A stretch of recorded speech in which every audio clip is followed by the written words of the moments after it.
Well, what have we got up to today, Erik? Well, literally just like the usual. Friday for me is lots of work, lots of check-ins. People are prepping for ABS next week, so yeah, it's been crazy. People are getting ready to cut weight, and that's also last heavy sessions for many. So people are a bit stressed. That it kind of gives you a really good idea of where you're gonna be next week. So it's just one of those Fridays. Oh, sweet. And no gym for you today?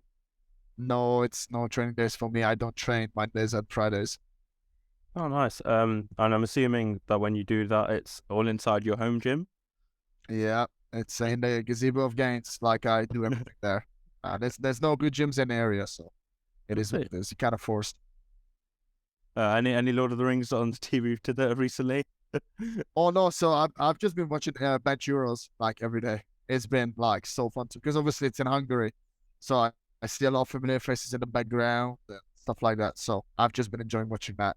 But when I train, it's most of the time like Lord of the Rings and Princes on. I just like really enjoy it. I was gonna say because I was remembering like your road to the Brits highlight, and I Yeah. just remember seeing like you just like lifting stupid weights on deadlift, and there just being Lord of the Rings like the two towers on the background on the Yeah, TV. sometimes there are RM charges on and stuff like that, man. That's like peak Lord of the Rings. And Yeah. so just talk these people through like your home gym. So I think you have like a combo rack and like a deadlift platform. Yeah, so over lockdown we've built like possibly the best home gym you can have within like 18 square meters. So I have a combo rack with an Eleiko pad. I have my own Eleiko bar, calibrate plates up to like 360. And then we have like a cage that we just don't use for what it is. We just use it for like leg pull downs because the cable is quite heavy. Then we have a platform and then a cable crossover and then a leg extension leg curl. And that's pretty much everything we need. And then all the specialty bars that we have. It took us probably 2 years to like complete the gym. Now it's just small additions here and there. And when you say us, you mean like that's like you and your dad. Your dad's helped you do a lot of DIY for it. Yeah, so me and my dad competed for GB as well as a masters, so we Oh, kind of obviously have the same interest. So yeah, we've built. So my dad bought the gazebo in like February because he got the whiff that like there's gonna be a lockdown, and then I was like, there's not gonna be a lockdown, like the typical like. At the time, everyone thought like, nah, it's just like one of those like things, and then lockdown happened, and we were like, right, okay, like it is what it is. We gotta crack down. So we've bought whatever we could get our hands on. oh, sweet. And like I remember, has he helped you build like a custom belt, Scott, as well? Yeah, man, That's that's what awesome. he's made. Like all sorts. It's crazy that he is like so good at it. Like I just don't understand. Like it's unreal. And you're saying this all being in your like gazebo, this must get pretty like exposed to the elements. Like you must be pretty cold, like and pretty warm recently. Man, like it's been as high as like 40, 41 degrees in the summer, and we've been as low as like -5 in winter. You just figure it out. Right. You turn up and get it done regardless. For like the people at home looking to build something similar to what you've built right now, like what sort of price range are we looking at? It really depends how far you want to go, but I think you could build like a proper solid home gym if you know what you're looking for about 2 grand, I reckon.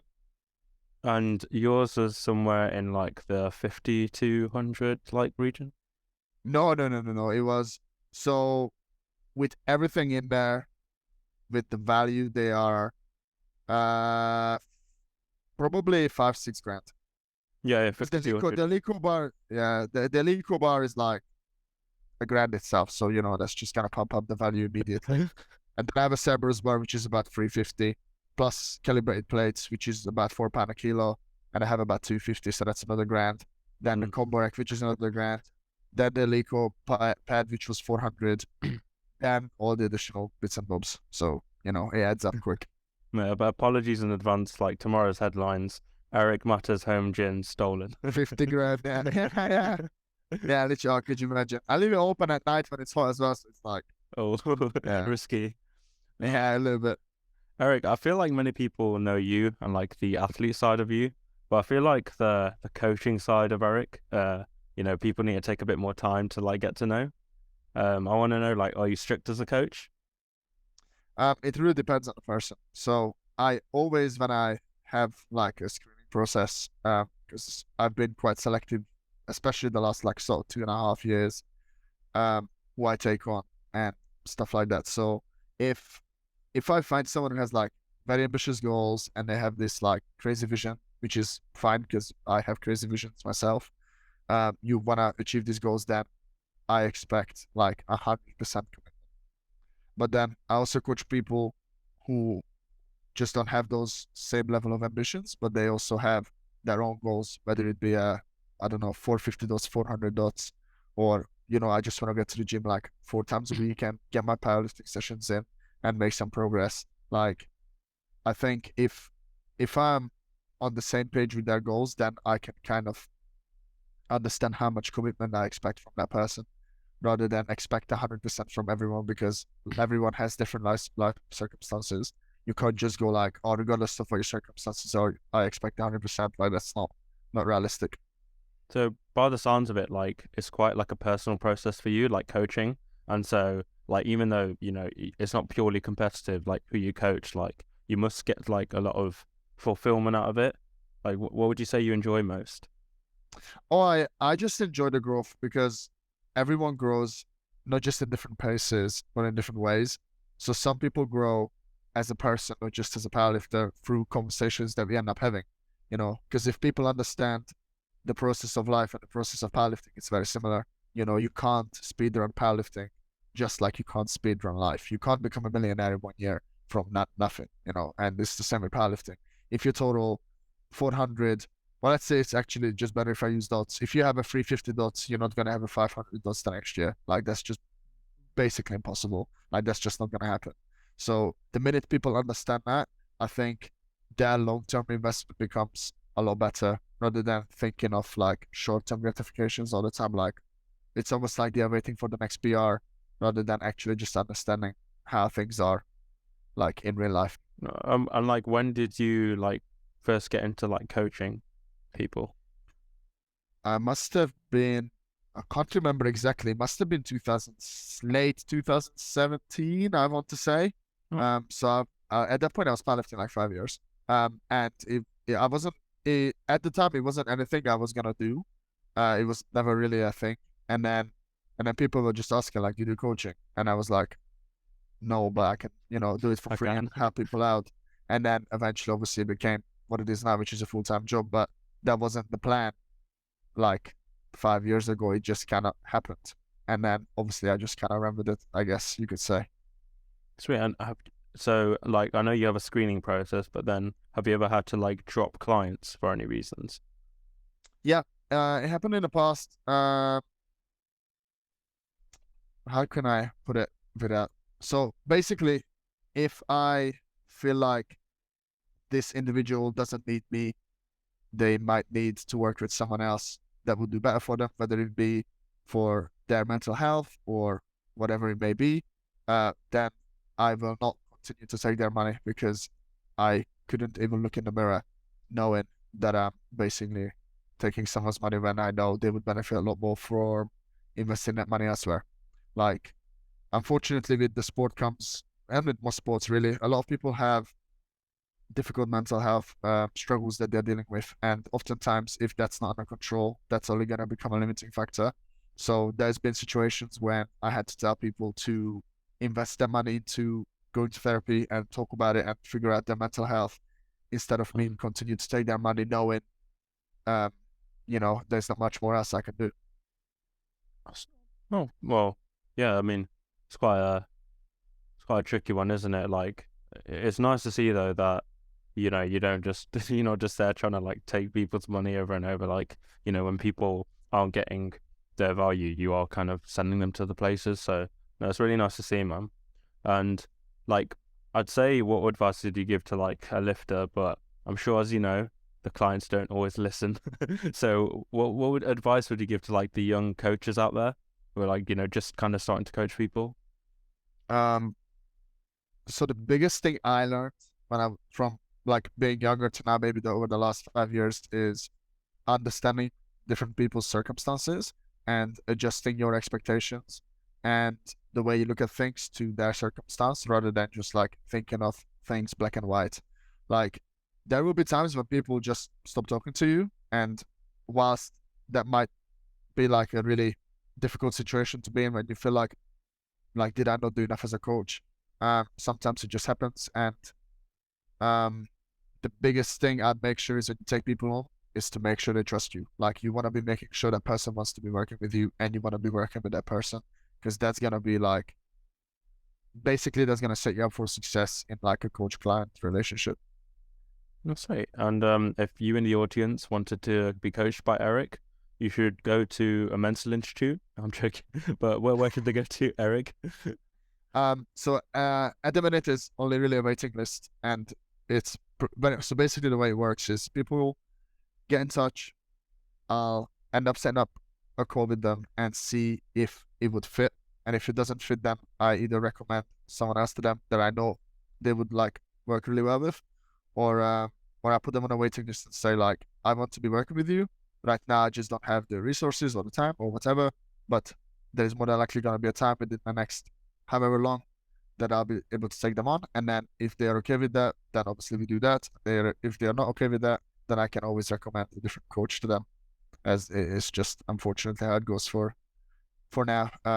There's a lot going on, and also I've basically had a full roster for the last sort of 10.5 years, so it's just very much the case of as and when I have the spots available.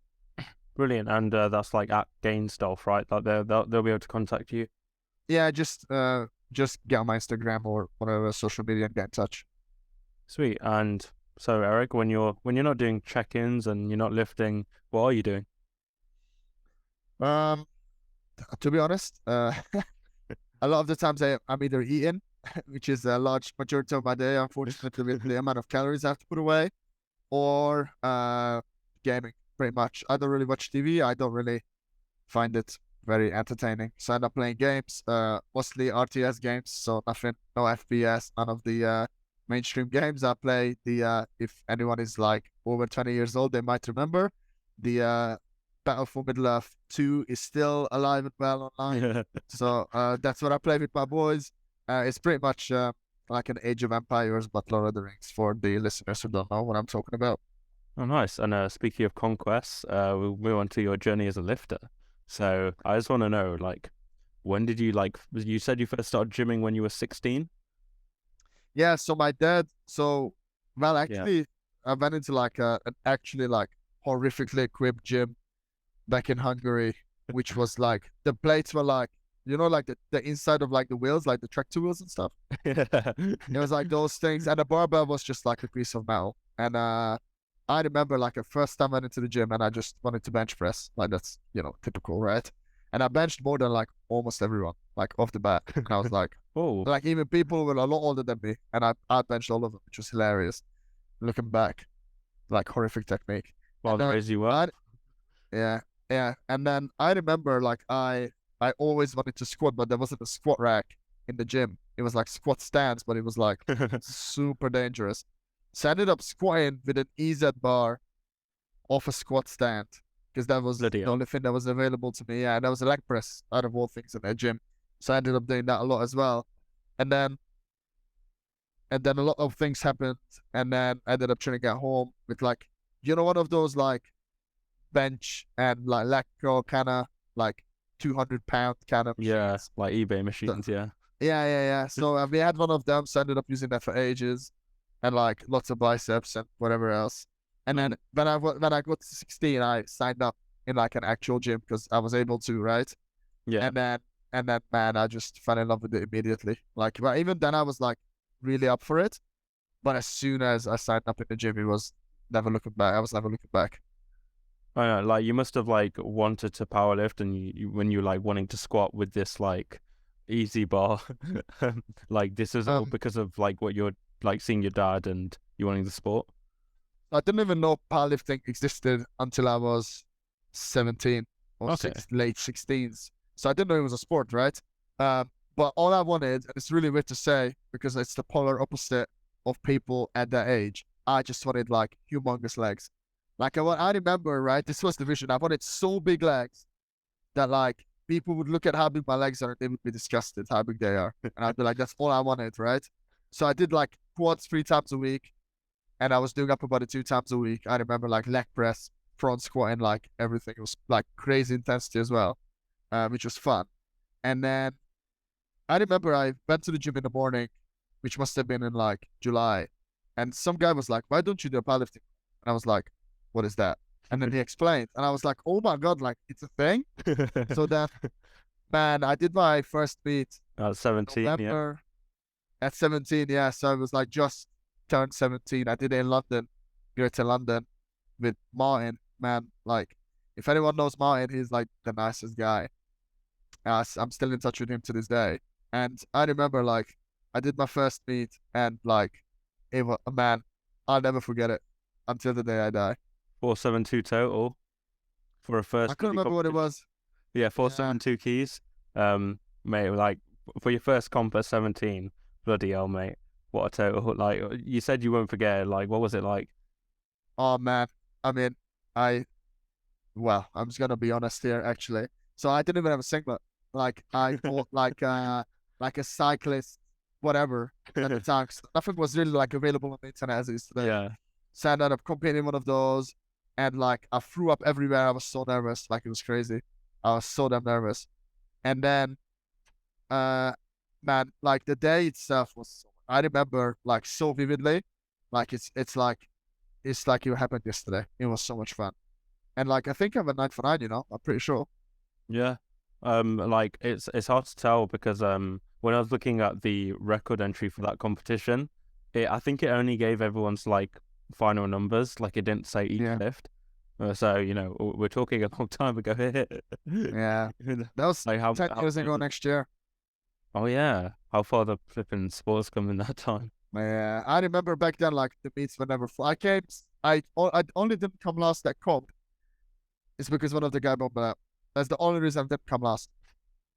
That comp. And I remember it's because one of the guys did what? Sorry, he bombed out. So, oh yeah, I think he missed all 3 benches.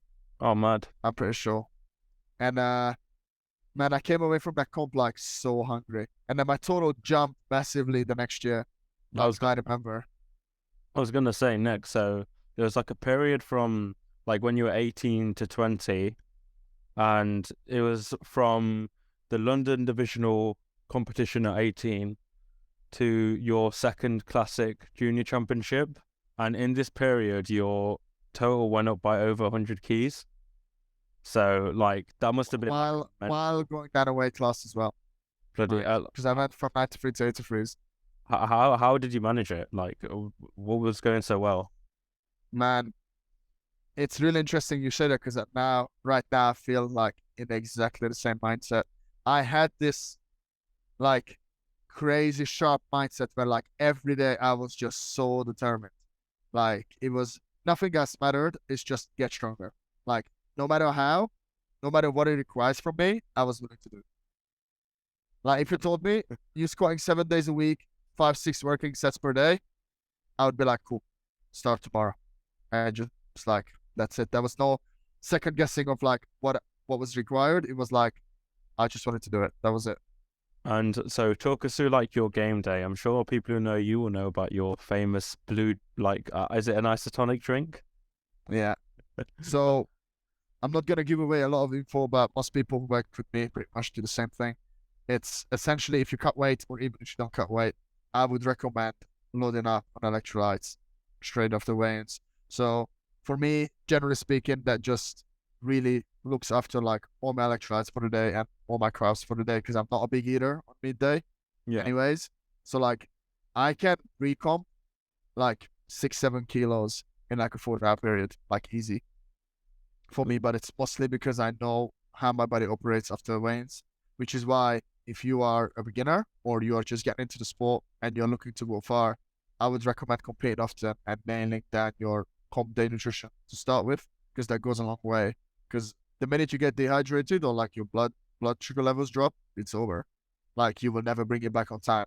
Like it would just be too late. Like you really want to be making sure you're set before you get under the bar for squats. And then from then on, you just kind of maintain. But yeah, man, it's like I literally wake up in the morning, I check my weight, Normally I'm over, obviously, new weight class. Right now, that's Yeah. not the case. I'm skinny for a 105. And then I'll do what I need to do to make weight, spit, whatever it may be. Then I weigh in, ideally no more than 200 grams underweight, because I feel like that's just you like making it more difficult for yourself with the recomp. Then I drink 2 of those drinks, which essentially looks after all my electrolytes, all my carbs for the day. All my electrolytes mostly. Then I end up eating something solid, whether it's like banana and honey or white rice, whatever maybe. And then it's pretty much time to warm up and just pound water in between that time, like crazy. Uh, I normally recomp at that point like 4 or 5 kilos by the time I get on the platform for squats. Like I'm 4 or 5 kilos over my weighing weight, if I'm cutting weight.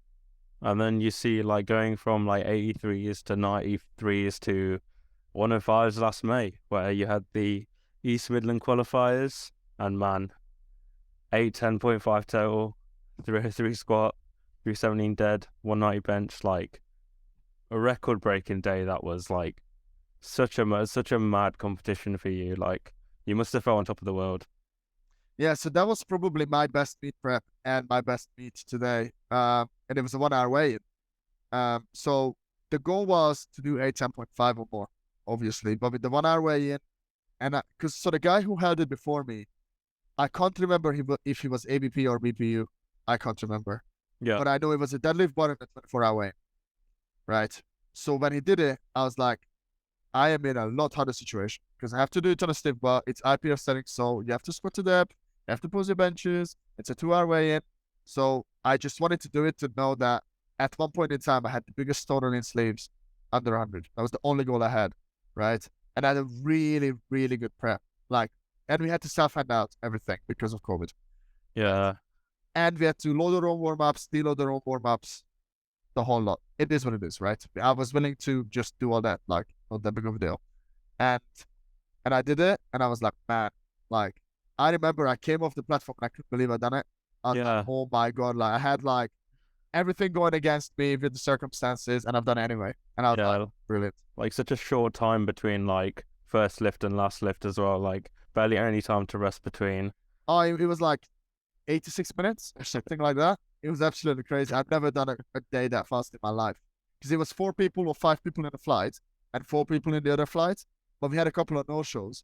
So it was only 4 and 4. But yeah. So man, I remember, like, I warmed up to, like, a 250 deadlift in. Must have been, like, 9 minutes, 10 minutes. Like... And like, you... Obviously, you were 105, like, around that region for this comp. But then, like, after that, for the next 2 comps, like, you went down to 93. Is that something you'd, like, kind of pre-planned? Because I'm not quite sure why you'd want to change the weight that was working for you. So my off-season weight as a 93 was 100 anyways.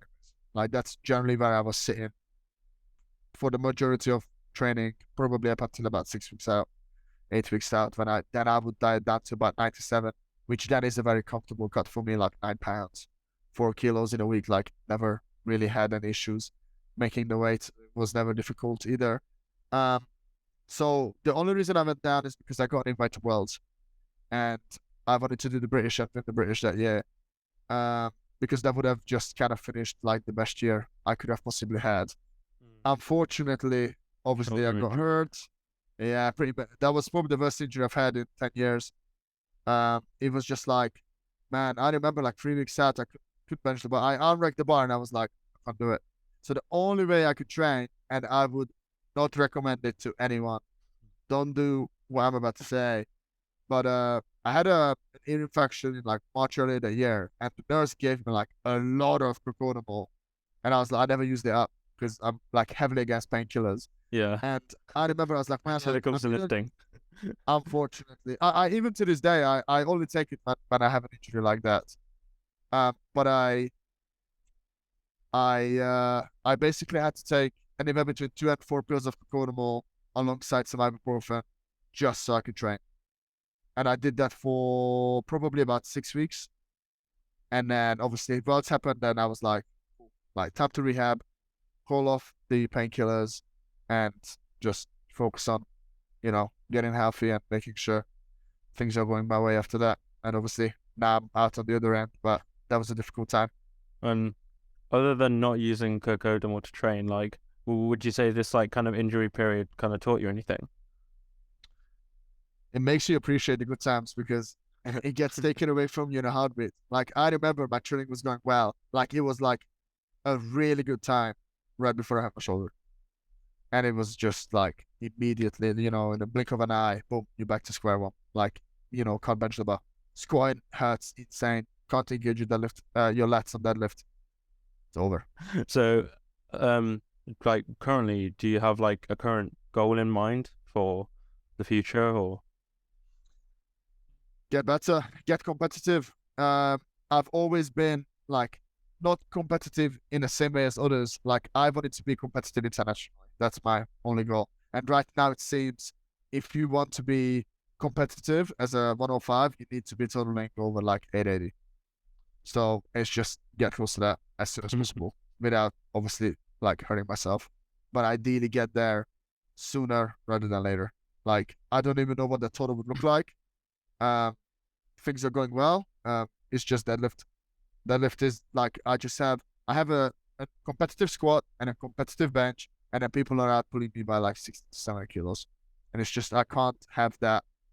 Like if I want to be competitive, so all my efforts are going into deadlifts right now. And is like I asked you about goals because I'm just like trying to work out like what is it that keeps Erik Master going? What is it that keeps you like pushing on? I just want to get better. That's the only goal I have. I have no other goals beyond that. Like, I'm not motivated by people on social media or seeing people hitting PRs and thinking like, oh, I need to beat those people or whatever. Like, the only goal I have is I want to get better. If I put, normally the goal is 40 kilos on a total every year, average. So for me to do that next year, I think I need to total like 850 or 867 to have 400 kilos on my total in 10 years, which would be like, it would be so Yeah, sick. mental. Yeah, but we'll see. I feel like it's very much doable if deadlift plays ball because I pulled 700 pounds last year, no problem. So, you know, it's just training together those sessions and then we'll go from there. So, while on the topic of competitions, you seem to have gotten a lot of attention recently for some stories you've been posting about competitions in the US. Would you mind please describing for the people at home what you saw? Yeah, so if people are unaware, especially people who are perhaps not into powerlifting, there is a huge gap in terms of like judging standards between untested and tested powerlifting. So in the IPF which is where I compete, it's like extremely strict. So you get like proper like squat depth calls, like you have to squat to depth. Like you won't get a squat passed unless it's below parallel to the rule book. You also have to pause your benches and you also have to look at your deadlifts. Now, unfortunately, in America, there's a lot of untested competitions where all-time world records are taken. And unfortunately, those lifts are perhaps not up to standard, you could say. So people are scoring high. People are essentially having touching or benches passed. And people are not looking at deadlifts, like nowhere near. And it is a big problem because it discredits the sport to like a very large degree. Like you will look at these lifts and think, let's say you want to take an all-time world record in a weight class, right? And some guy did like an astronomical number. So you go look it up, you look at the footage, and it's just some quarter squat and like a touch and go bench and like a not locked out deadlift with potentially not even calibrated plates in some cases. And then you wonder, like, if you want to do it legit, you're probably not going to have the chance because it's just so much more difficult. Like, I'm not going to say names, but there was this guy who squatted 920 pounds as a 220-pound male in knee reps, and it was like nowhere near depth. And the problem with that is it's a very impressive feat, right? Because the guy has 420 kilos on his back, being 100 kilos, but it's just not up to standard.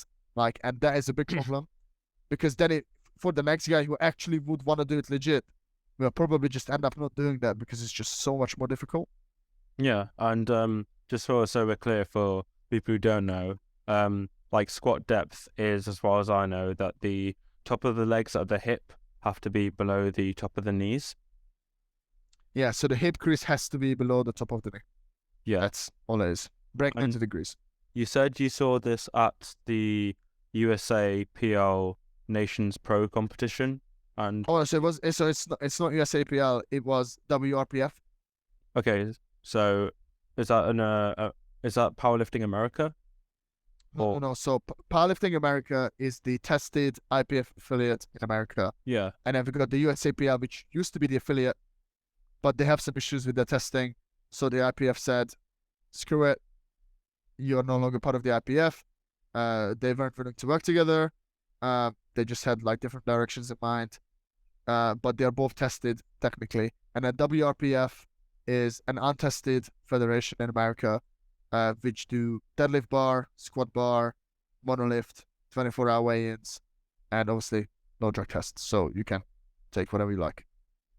okay. And is there much like there's no difference in the supposed rules? Oh, this isn't like an equipped competition, is it? No, so you can wear knee wraps in some divisions and knee sleeves in some division, depending on what you sign up for. The squat rules are pretty much exactly the same. In the bench, you could have your heels up and you could have your head up. And I think you can suicide grip your bench also, which you can't do in the IPF. But there's also a start and a press and a rack command, so that's the same. And then a deadlift is the same, except obviously it's a deadlift bar, not an IPF approved bar. Okay, and so like you must have had like when you put this on the story, you must have had like a lot of people messaging you back with like obviously a lot of praise, but then also a lot of like criticism. Like like were people from America like contacting you and like complaining? So most people pretty much agreed with what I was saying.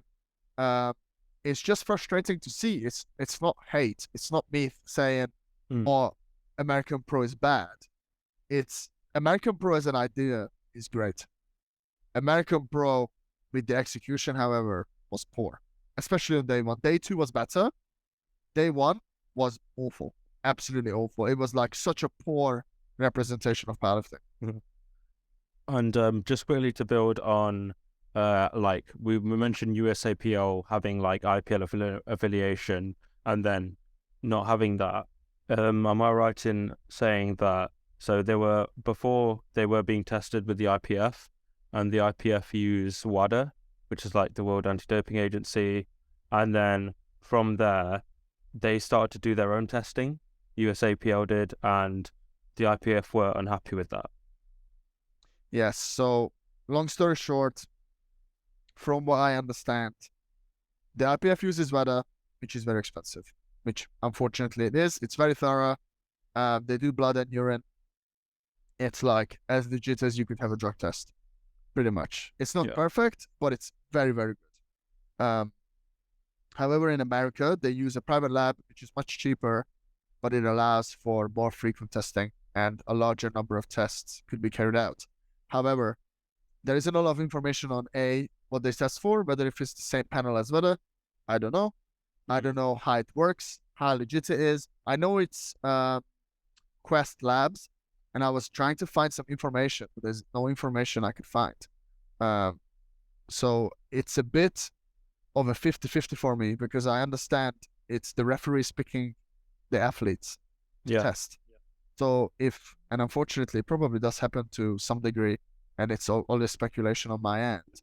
But if you know your mate is blasting and you're a ref and you don't want your mate to fail, then you're just not going to pick your mate for a drug test, are you? Sorry, true. And you could say like, yeah, but people don't do that. It's like, well, people do that. Like, you'd be very surprised what people do for like a gold medal in the powerlifting. It's absolutely crazy. And there's many people who've been caught doing it also. Of course, and so what I'm getting the sense is that WADA is a good standard for good drug testing. It is, but it's also we just don't test enough because it's very expensive, and WADA as an organization is a little bit corrupt also in and of itself. So it's just difficult because they kind of box in every sport they're affiliated and they box that sport in. So like, if someone is banned from WADA like Ed Cohen or someone, and you want to go to their seminar, you can't. Because it's against the WADA code, right? Like guilty by association or something like that. So you can't do that. There was a massive uproar in Sweden a few years back. People, the Swedish Federation put out like, you can't go to Ed Cohn's seminar because he's been banned 3 times and he's got a lifetime ban, and stuff like that, which makes no sense to me. But Yeah. unfortunately, that's just how it works. So you either abide by the rules or else. So then, would you say that, like, in your opinion, would it be beneficial for the IPF to open up their testing procedures to allow federations to use other testing like facilities, like how the USAPL have done? I think it's worse. I think neither of the options are perfect, obviously, but I feel like there is less room for problematic situations if we stick with VADA. I feel like, because then it's out of the local people's hands who they test, because it's down to the individual who's like a completely different person who's probably not even in the sport, who turns up and just tests random people. Like, it's not like you can kind of suggest, which has happened and caught many people that way, but it's all a bit, it's you're less likely to kind of cheat the system this way, I feel like. Okay. And because USAPL were like the first to kind of go their own direction with the like not going by the WADA testing and doing their own testing, do you think that this maybe could have set a trend across America for, like, going your own direction and how you enforce certain things? Um, it's difficult really because it depends what you value. If you value money, you will probably go USAPL because you're more likely to make like a couple of grand or whatever. That is, if you go IPF, you kind of chasing the dream of becoming like a true legitimate world or European champion or, whatever. There's obviously like the Commonwealth, and then there's the Pan Am and all those kind of like lower tier internationals, but still international level comps. And it just really depends what you value. If someone told me like you could have 10 grand or be a world champion, I would always pick the world champion. There has to be a large sum of money for me to pick the other option. Yeah. I mean, to play devil's advocate here, so like you could say that, yeah, bigger lifts would, like, if you were to choose to take money over the sport, it would actually probably grow the sport quicker, maybe by, like, if people are lifting more people might be interested and attracted to the sport. Just playing Yeah, devil's advocate. yeah, well, it could be, but it just what sits well with the person, right? Because if let's say devil's advocate, someone comes to me and be like, okay, you could have 100 grand or become a world champion, then it would be very hard. Obviously, it would be a very difficult situation. But obviously that will never happen. So I think it just really depends on what you value more, not necessarily what will. I think because they both like grow the sport in very different ways. Like the IPF is doing a lot of good things to grow the sport, also a lot of maybe not so good things, but the same applies to every other federation. But you're always looking at like the net kind of end product, right? Like, is the end product still relatively net profitable for the sport or not? Yeah, I mean, I suppose it matters a lot more for the people competing. Yeah, so the USAPL does it really well with their presentation. It's just a lot of other things there. Judging standards kind of slacked over the last couple of years. And then it's just the whole testing situation is not very clear for me, and it does seem like they are not intending on making it clear either. I suppose, like, in the UK, like all of our IPF like competitions, they have like their own IPF referees who are usually all previous powerlifters, and even in our kind of regional competitions, the equipment may sometimes suffer and the organization, but the reffing standards usually still like good. And then you can get to like Bucks level and higher levels, and it gets like a point where people may even describe it as harsh. But Yeah, but I'd much rather that than yeah, of having course. it like how it was at the AmericanPro, where it was the polar opposite of harsh. It was like everything was passed. It's almost like they only had the white light available. I was So, like, what is going on? like, given how like we're able to do this, why are the refereeing standards so bad over there? Like, why are these rules not being enforced enough?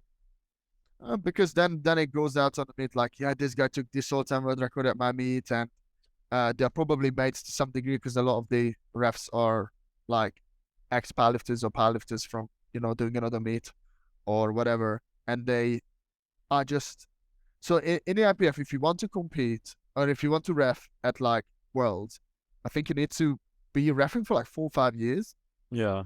like a long time, you know. Whereas if you want to ref an all-time world record, you just have to be a referee. And I feel like because in the IPF you have to take an exam to become a Mhm. referee. I'm not entirely sure how serious it is over there, you know, and that is a big problem because it's like you let it slide, you can't let it slide. It's not, you know, it's competition at the end of the day. You can't just let it slide because it's your mate or you really wanted that all-time world record to pass. Like, especially like multiply in America, it's really bad. Like, you don't even need to squat anywhere near parallel to have the squat passed, you know? Whereas, obviously, you come to the IPF and that's the first thing people have heard about. Am I squatting deep enough? And so, like, why are the IPF and like in the context of like Powerlifting America, who are IPF affiliated, why are like the IPF not stepping in here and saying, look, like you're bearing our name as IPF, like what are these standards? Because it's almost like a different sport now. Because it's so in the IPF you have a 2-hour weigh-in, stiff bar, no drugs, and then you go untested. You have a 24-hour weigh-in, deadlift bar and squat bar, and drugs. So it's not even comparable at this point, especially when you put like the reference standards on top of that as well. You know, it's just one of those situations. I feel like it just creates a divide that don't need to be there. I suppose the equivalent here is BPU, British Powerlifting Union, and how does that compare to like the American untested like It's very standard? similar. I've seen lifts that should not have anywhere near been passed, and the press commands in particular are just non-existent. It's like you might as well train touch and go all year round because you just touch and go your bench and it'll be fine. More than likely. Like it is the problem with that is it's nothing to do with the federation. I have nothing against the federations, any of them. You know, no one is perfect, and I'm not expecting perfect. But to have like you look at a lift as someone who is like a versus powerlifter, and you don't even know what to say. You just look at it and be like, this just delegitimizes, if that's even a word, the Yeah. sport. Because now, when you go on open powerlifting or whatever, you're comparing lifts that are not even anywhere near the same level. Like this is so the way I look at it, this is the way I describe it to people. You do a lift in the IPF, that will pass in every other federation in the world. Yeah, true. However, you do a meet in I don't know, BPU, WRPF, GPC, whatever. You might come to the IPF and you might have a really hard time. But what's this? Okay, so what's to stop like new lifters saying, okay, well, you know, I'll go to the IPF after bloody squat this deep, and you know, I might get red lights. So well, why not just go to untested and you know just accept I can get a heavier squat and I can feel better about myself. Because why wouldn't you want to do it legit? It's almost like you have a car that has like a 1 liter engine, but on the outside it looks like a 3.6. It's like, you know, it's all cool looking like, oh yeah, I squatted like 260, but like you probably couldn't squat 220 to depth or whatever it may be. You know, like it makes you're only like stroking your ego doing those kind of lifts, in my opinion. But I mean, for you, like you know, you're a competitive man. That's obviously the case. But I imagine there's a lot of people out there who won't mind that. Oh yeah, I think that's fine, but then don't claim that federation to be like the be all end all, you know, because it's like there's a lot of good things about the BPU and the ABPU, so I'm not here to like, you know, throw shade on everyone or whatever because they do run really fun meets and like it is just like the atmosphere is so much fun in comparison to like an IPF regional or even some national level meets. Like it's not even the same. The problem is the judging standards for me. Like as a whole, the federation is doing great things, but they need to rein in the standards because it's so bad. It's so bad.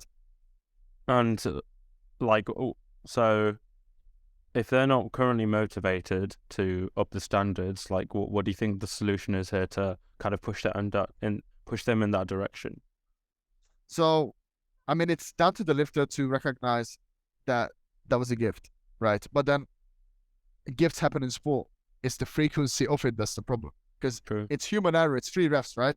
Mm. You just whatever happened, like if you weren't sure, so you went with the first option, which is give it a good lift, which is fine. But if that's every lift in a comp, that's like not even parallel on the squat, and your press commands are nowhere near that stop, then that's not, you just delegitimize the sport yourself, which is not benefiting the sport in any way. Like it's almost like if we have a VR in football, right? Yeah. Which was to make the sport more accurate, so these gifts don't happen as often, right? Whereas obviously in powerlifting you can't. We do that in the IPF internationally to some degree, with the jury, but still like we can't have this happen all the time because it just delegitimizes the sport massively. Okay, and does untested lifting and equipped lifting kind of go hand in hand mostly? Oh no, so like there's very few people who do equipped lifting now because raw lifting is so popular and so competitive. That's where the main interest is. In the IPF, like if you go Eastern Europe, there's a lot of people who do single ply, but not on the US side. It's nowhere near as competitive either. Okay, and so for a new powerlifter, like choosing between equipped or raw, like what's that kind of to consider between the two? So a raw, you can train yourself. You don't need people around you to get you in a suit, rep your knees, and all sorts of stuff. Whereas when you do equipped, like those sessions are long, difficult, painful, and very frustrating. Like the technical side of things, especially with a bench shirt and a squat suit, is extremely difficult. Like, however, it's really fun. Like everyone I know who does equipped is like some crazy guy, crazy person, and they are loving it. And like I can see why. Like it does sound really fun. It's just not for me. Okay, and like just a powerlifter in general, considering like they're new and they need to choose a federation, like what kind of things should they consider for that? So the number one thing is if you're on drugs or not. If you're on drugs, go BPU or GPC or what is it called? It's like British Powerlifting, BPF, British Powerlifting Federation, which is like the other untested side. If you're drug free, I would recommend the IPF only because it's the most competitive and the most legitimate. If you don't want to wear knee sleeves, you got the BDFBA. If you want to use a deadlift bar and 24-hour weigh-ins, however, there is gaps with the drug testing, then you could go ABPU, which do run. Like I've been to BPU meets and IPF meets and BDFBA meets. BDFBA, I cannot recommend. Like it's so bad. Like that was one graphic, not free, right? So that alone is insane to me. And then IPF is just, you gotta lift the standard and that's it. And then ABPU, BPU, the standards are slack, unfortunately, but they do run really fun meets. It's for the lifter. Like you could feel when you walk in there, it's all about the lifter. And that I can really appreciate. And before I let you go, Erik, was there anything else you wanted to mention?